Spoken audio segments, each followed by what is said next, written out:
సంవత్సరాలు party నిలబెట్టున్నాం. So ఓట్లు రావటం పోవడం ఇష్యూ కాదు.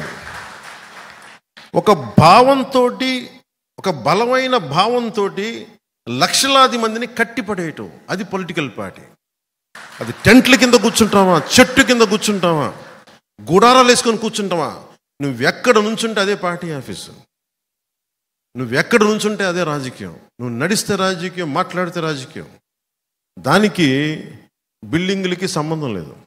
ఆ రోజున అందరూ పార్టీ నడపలేము సార్ చెప్పి అందరూ పారిపోయారు, వైసీపీకి వెళ్ళిపోయారు. ఆ రోజున అందరూ, కొంతమంది వేరే పార్టీలకు వెళ్ళిపోయారు. మరి నేను 2 చోట్ల ఓడిపోయి నేను నడుపుతున్నాను అంటే, నేను ఆ రోజు దెబ్బకి నేను నిర్ణయించుకుంది ఏంటంటే, ఏది ఏమైనా కానీ నేను పార్టీని కదలనివ్వను, ఇక్కడ ఉంచుతాను. ఇది మాటల్లో చెప్పడం చాలా తేలిక. ఓడిపోయినప్పుడు ఎలా ఉంటుందో మీకు చెప్పలేదు కదా, భీమవరంలో ఓడిపోతే ఎలా ఉంటుందో మీకు చెప్పలేదు కదా. నేను ముఖ్యంగా 2 చోట్ల పోటీ చేయాలని నేను అనుకోలేదు. నేను ముందు గాజువాకో ఇంకోటి ఏదో అనుకున్నాను, కానీ అందరూ సన్నిహితులు మిత్రులు అందరూ వచ్చి నీకు అండగా నిలబడతావు, నువ్వు రా, నువ్వు ఇక్కడ పొడి చేద్దామంటే వచ్చాను. పాపం వాళ్ళు ఎవరు లేరనుకోండి, ఇప్పుడు నన్ను ఎవరైతే ఆహ్వానించారో వాళ్ళు లేరు ఇప్పుడు పార్టీలో, కనీసం రాజకీయాల్లో కూడా లేరు. అంటే నేనేం నమ్ముతాను, నేను ఒక మాట ఇస్తే చచ్చిపోతాను, ఆ మాటకి ప్రాణాలు పోతాయి, ఎగిరిపోతాయి, ఎవడు ఉండడం. అలాగే ఈ రోజున అందరూ బెట్టింగ్లు కడతా ఉన్నారు. ఈ అలయన్స్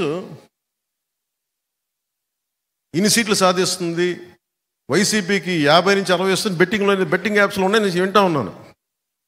ఇంత జరుగుతుంది అంటే దీన్ని మొత్తం తిప్పి పట్టుకొచ్చింది జనసేనని మీరు మర్చిపోవాలి. జనసేన పారిపోలా, ఓడిపోతే ఇంకొంచెం బలపడ్డాం, నెడితే తిరగబడ్డాం. ఈ రోజున ఆయన జాలి పడుతున్నాడు పాపం జగన్.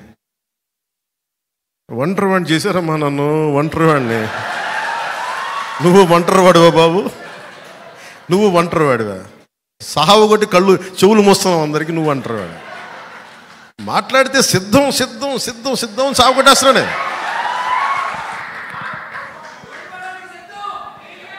అలాగే ఆయన సిద్ధం దేనికో చూద్దాం. నువ్వు సిద్ధం అంటే మేము యుద్ధం అంటాం. కానీ యుద్ధం చేయాల్సినంత గొప్పడా కాదని మనం నిర్ణయించుకోవాలి. నేను అనుకున్నాను, నాకు అందరూ చెప్పారు, సార్ ఆయన సిద్ధం పోస్టర్లు పెట్టేస్తారు సార్, మీరు కూడా ఇలా పెట్టి ఇట్లా అనాలి ఇలా అనాలంటే, అప్పుడు నేను సినిమాలో కూడా చేయను ఇలాంటి పంచడేలో ఊరికన్నా. అంటే నేను కూర్చోబెట్టి నువ్వు సిద్ధం అంటే అతను వాళ్ళు ఏం ఎక్స్పెక్ట్ చేస్తారు వైసీపీ వాళ్ళు, యుద్ధం గుర్తుపెట్టుకో. ఇట్లా నాకు ఎలా ఉంటుందంటే, నేను సినిమాలో చెప్పడానికి కూడా ఇబ్బంది పెడతాను, అది చాలా సిల్లీగా ఉంటుంది నాకు. త్రివిక్రమ్ గారు మన భీమవరం వాస్తవ్యంలో నా సన్నిహితులు మిత్రులు ఆయన డైలాగ్ చెప్పారు, అత్తారింటి దారేదిలో, సింహం గెడ్డం గీసుకుంటుంది, నేను గెడ్డం మర్చిపోయాను, సింహం గెడ్డం గీసుకొని నేను గీసుకున్నాను, అంతే తేడా. నేను చెప్పాను సార్, నేను సింహం ఇవన్నీ ఇబ్బందిగా ఉంటాయి సార్, నేను చెప్పలేను ఈ డైలాగులు. ఆయన నా బాధ భరించలేక దాన్ని కామెడీగా చెప్పమన్నాడు. కామెడీగా అయితే పర్లేదు, ఏదో చెప్పుకుంటూ వెళ్ళిపోతామని. అలా కాకుండా నేను సింహం లాంటి వాడిని, గట్టిగా సింహం లాంటి వాడిని జగన్ గుర్తుపెట్టుకో ఇవన్నీ చెప్పను నేను. అవన్నీ అడవిలో ఉండాల్సిన సింహాలు ఇవన్నీ మనం కాదు, మన మనుషులు సమాజంలో ఉంటాం.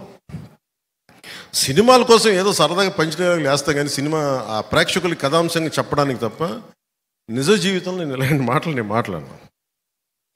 నిజ జీవితంలో నీకు గొడవ కావాలంటే నేను కొట్లాడతా, పబ్లిక్ పాలసీ మీద మాట్లాడతా. నువ్వు వైజాగ్లో నన్ను ఆపాలనుకుంటే నా సత్తా చూపిస్తా. నువ్వు ఆంధ్రప్రదేశ్ బార్డర్లో నన్ను ఆపితే నెట్టుకొని బద్దలు కొట్టుకొని ముందుకు వస్తే నేను నోటితో మాట్లాడను, నడిచి చూపిస్తా.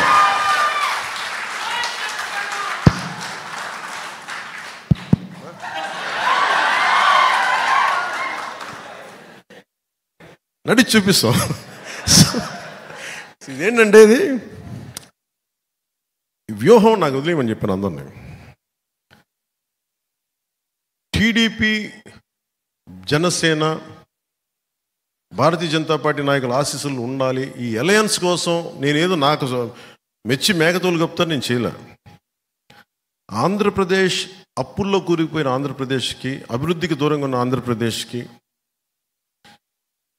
ఇది ఈ క్రిమినాలిటీ పెరిగిపోయిన ఆంధ్రప్రదేశ్ని రక్షించుకోవాల్సిన అవసరం ఉంది.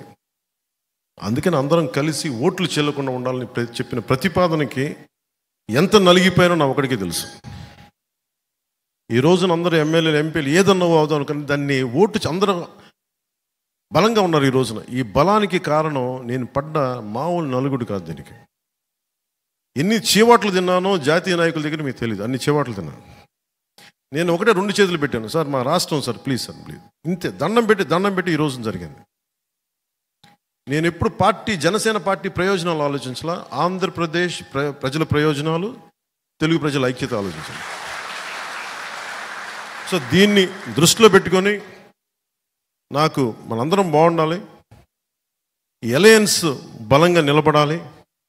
మనలో మనకి చిన్న ఇబ్బందులు ఉంటాయి, కొన్ని త్యాగాలు ఉంటాయి, ఇవన్నీ కొన్ని తప్పవు.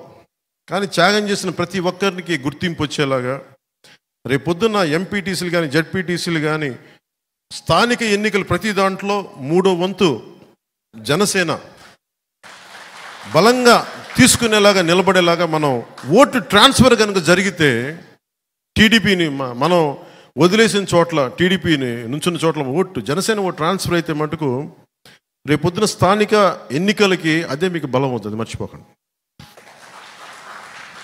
అలాగే 3వ వంతు మహిళలకు కూడా రిజర్వేషన్లు కూడా భవిష్యత్తులో వచ్చే 29లో రాబోతుంది.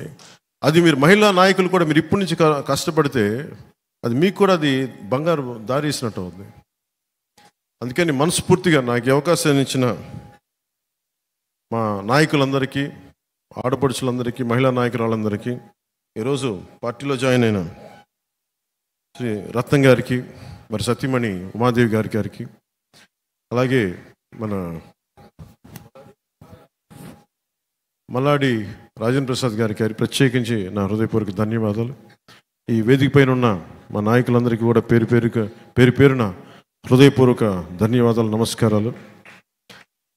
యాక్చువల్లీ ఇది వెంటనే నేను వెళ్ళిపోవాలి ఇవన్నీ కాదు, కానీ నాకు ఒక్కడనే అయిపోయాను. 2019లో అప్పుడు నాయకత్వాన్ని లాగా నాకు ఎవరు 10 మంది 20 మంది నాయకులు లేరు. లక్షల మంది నన్నే మాట్లాడాలనుకుంటారు. నేను చంద్రబాబు గారిని పెట్టి, చంద్రబాబు గారు కాదండి నాకు నీతోనే మాట్లాడాలంటారు. కార్యకర్త నుంచి నాయకుల దాకా లక్షలాది మంది నాతో మాట్లాడాలని టైం సరిపోవట్లేదు. అందుకని ఆ కష్టాలకి నేను అటు ఇటు తిరుగుతున్నాను. అందుకే మన నుంచి రావాలని ఏం లేదు, భీమవరం తిరగాలి, భీమవరంకి రావాలి, అన్నీ ఉన్నాయి. కానీ ఏం వేసినా కానీ వైసీపీ వ్యతిరేక ఓటు చెల్లకుండా ఉండాలంటే దాని మీద చేసిన కసరత్తు కొంతకాలం భీమవరానికి దూరం పెట్టింది అంతే. అలాగే ఇక్కడ ఉండే స్థానిక వైసీపీ నాయకులు కూడా మన వాళ్ళు ఇబ్బంది పెడతారేమో వస్తే ఇవన్నీ దృష్టిలో పెట్టుకొని, ఒక్కటి జనసేన తెలుగుదేశం ప్రభుత్వం వచ్చిన వెంటనే లా అండ్ ఆర్డర్ సిచ్యువేషన్ మటుకు చాలా చాలా చాలా బలంగా, ఫాల్స్ కేసులు పెట్టినా, ఎలాంటి దౌర్జన్యాలు చేసినా అందరినీ తగు రీతిలో గుర్తించుకుంటాం. భవిష్యత్తులో ఇప్పుడు చేసిన ప్రతిదీ కూడా సరైన విధంగా దాని సరైన రీతిలో స్పందిస్తుంది. దాని గురించి ఏది మర్చిపోలేదు. గతంలో జరిగిన పరిస్థితుల్ని చక్కబెడతాం, సరిదిద్దుతాం, మేము మర్చిపోం.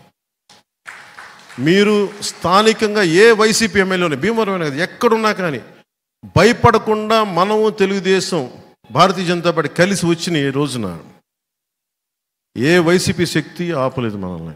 ఎదురదు ఒక్కళ్ళవే ఉన్నప్పుడే మనల్ని వైసీపీ వాళ్ళు ఏం చేయాలి, ఇంతమంది కలిసి, ముగ్గురు కలిసి ఏం చేయగలరు? మనం ఒక్కళ్ళం